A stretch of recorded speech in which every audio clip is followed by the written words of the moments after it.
pode nos levar a crer que são organizações científicas, apolíticas e apartidárias. Vamos olhar mais de perto o caso da OMS, tão importante na crise do Covid-19. A instituição que tem determinado as políticas públicas globais é uma instituição política. Seu presidente é escolhido por votação dos 185 países membros da instituição. O último presidente eleito foi Tedros Adhanom. Nos anos 1970, Tedros estudava na Etiópia, quando conheceu seu colega chamado Meles Zenawi, líder da guerrilha armada que tomou o poder no país. Tedros e Zenawi participaram juntos da guerrilha e da cúpula da Frente Revolucionária. Quando derrubaram o regime vigente e pegaram o poder, Zenawi tornou-se governante número 1 do país por mais de 20 anos, até a sua morte em 2012. Durante grande parte desse regime, Tedros foi ministro da Saúde do regime ditatorial etíope. Quando saiu candidato para a presidência da OMS, com uma campanha apoiada e financiada pela União Africana e pela China, gerou revolta no próprio povo. Páginas de petições contra Tedros e um documentário denunciando fracassos de sua gestão foram feitos, o acusando de ditatorial, falsificador de dados e ineficiente. A briga no país é antiga. Em 2005, após a eleição do partido de Zenawi e Tedros ter indícios de fraude, o povo da Etiópia promoveu uma manifestação que resultou na morte de 199 manifestantes. O fato não é isolado. Constantes prisões, torturas e assassinatos são denunciados por institutos e cidadãos etíopes mundo afora.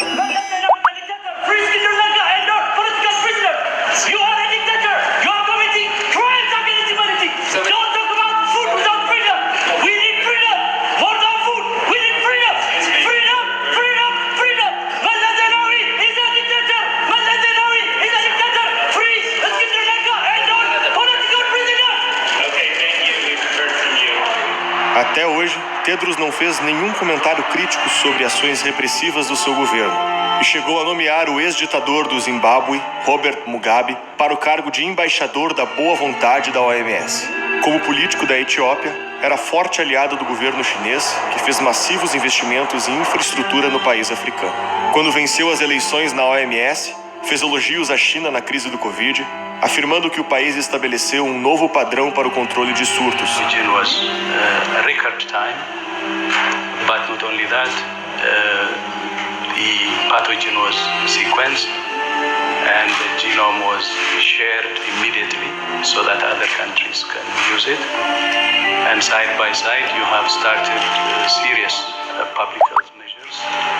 And this is very, very important, and really we're proud that. And the other important element is the political commitment and your personal leadership, which we have been following. Sem mencionar a perseguição feita aos cientistas que descobriram o vírus e denunciaram a demora do governo local em agir. Seus pronunciamentos e posições levaram o presidente dos Estados Unidos, Donald Trump, a suspender o financiamento da OMS após criticá-la em público.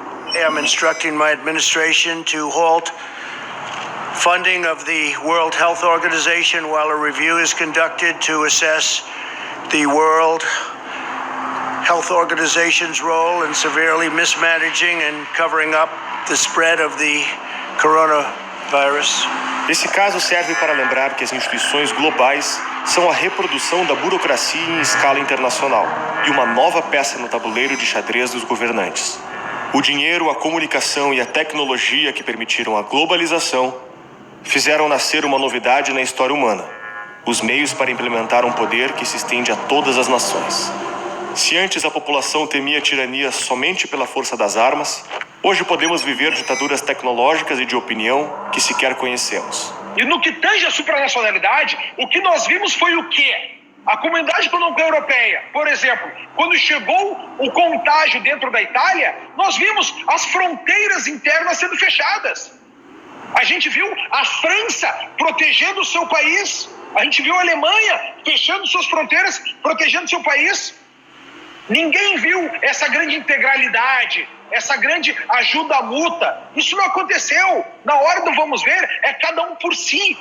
A gente viu grandes nações interceptando entregas de EPIs, interceptando entregas de ventiladores. A gente viu os Estados Unidos comprando o mundo todo.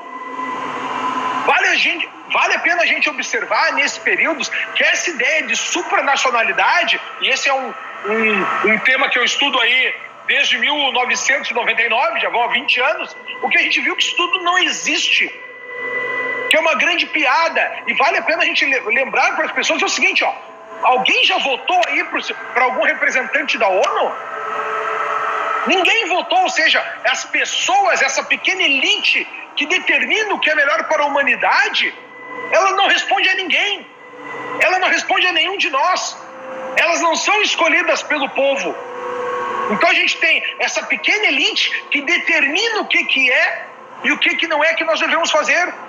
E sem certeza alguma, olha as patuscadas da OMS. Um grande provérbio que vai surgir para o futuro aqui vai ser mais perdido que o OMS em termos de pandemia. Essa é a grande verdade. Usa máscara, não usa máscara. Toma remédio, não toma remédio. O contágio pode passar entre humanos, não pode passar entre humanos. Pode viajar da China, não pode viajar da China. É uma pandemia, não é uma pandemia. Vai se alastrar só em animais ou vai se alastrar em humanos? Ninguém sabe nada. Essa é a grande realidade. Clamam ciência, ciência, ciência e não sabem nada. A crise do coronavírus é verdade? É real? Ela é real. O vírus é real. Ele causa impactos e pessoas morrem. Pessoas são infeccionadas e pessoas morrem. Como a gente está reagindo à questão dessa pandemia é que eu acho que é novidade. Nós temos aí mostramos uma propensão a querer aceitar sem nenhuma contraposição, sem nenhuma análise de alternativa, somente as alternativas ou o viés pronunciado pela OMS. E isso eu acho que já é um grande erro das instituições públicas do Brasil. Mesmo que ainda incipiente, esses meios reacendem a antiga chama de conquistar o mundo. Conforme essas instituições vão obtendo poder para estar acima da soberania nacional na definição de políticas públicas, tornam-se terrenos férteis para a tomada de cargos por grupos ideológicos e agigantamentos de sua força política.